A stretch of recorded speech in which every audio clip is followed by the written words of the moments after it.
第91届奥斯卡金像奖今天登场，世界各地的媒体记者齐聚好莱坞采访这场年度盛会。记者进入管制区，除了必备采访证外，主办单位对媒体服装也有严格要求。任何人穿着不合标准的服装，影艺学院保有拒绝其入场权利。主办单位美国影艺学院 Academy of Motion Picture Arts and Sciences 发给记者采访证的同时，一再重申这项规定。要在红地毯、媒体中心或摄影区采访，必须穿着大会规定的正式服装，包括燕尾服、长礼服或深色套装。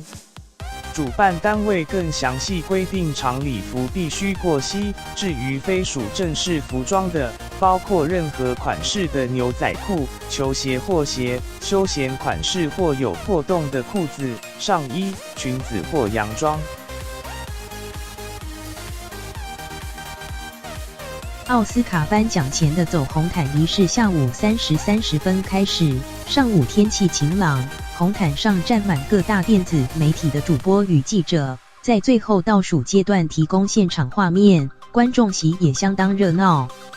红毯旁约有700个观众座位。一名年长的女性观众向中央社记者表示，她是参加《时人》杂志 People Magazine 抽奖活动，总共买了14本杂志才赢得这张门票。主办单位预先安排了身上挂着明星名牌的工作人员，当作走位与打光用的彩排参考。无论是女神卡卡 Lady Gaga 或雷米马利克 Rami Malek 的替身走红毯时，仍然获得群众高分贝欢呼，仿佛本人亲临。会场内可容纳300人的新闻中心，坐满了来自世界各国记者，有如小型联合国。